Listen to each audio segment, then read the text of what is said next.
have asserted publicly that payday is the most frustrating, is the most disappointing day in the lives of very many people today. Back in the day, payday used to be a very special day. Everyone used to look forward to payday. Everyone used to anticipate payday. Everyone used to expect payday. Everyone used um, to look forward to payday because a lot of things were going to change. Positive things were going to happen. Okay, it is during that time that some families would experience delicacies that they don't experience on a normal day. It will be during that time that some people would have the opportunity to travel. Some people would have the opportunity to do a lot of things that they would not do in an ordinary timing. Okay, so everyone would feel the power of payday. Children would know it is payday. They will see how their parents would come home bouncing with power, okay, and things like those. But today, I want you to help me watch around you. When payday comes, many people look more confused than the other days of the month. While everyone expects that payday is supposed to bring a little smile because your sweat has been compensated, your time has been compensated, your skills, your expertise has been compensated, that is the time I find many people with frowned faces. That's the time I find many people almost sinking into depression because they consumed that tomorrow yesterday. The reason why many people get confused around that time is because they already spent the money for that season before the season came. So payday has lost meaning.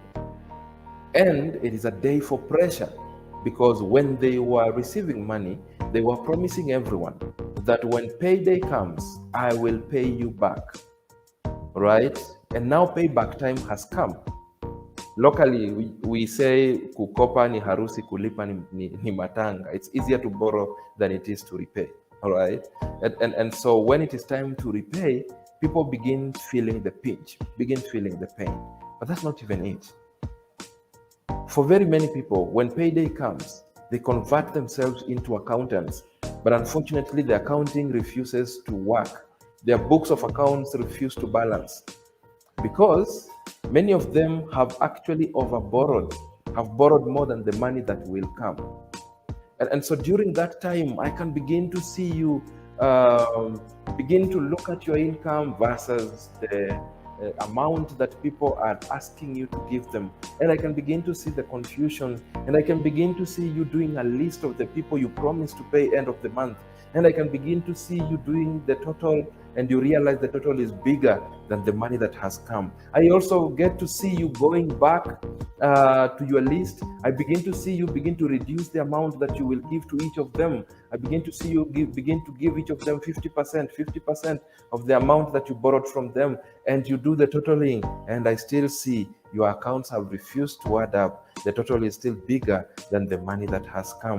Then I see you go back to your list, and I see you begin to rationalize. I see you begin to speak to yourself, begin to say, I know John will understand, right? If I speak to John to allow me pay him next month instead of this month, I know John can understand.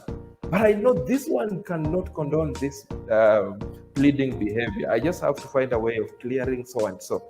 Because them, I don't think they'll be able to allow me to negotiate, to buy some time so that I can be able to repay in future.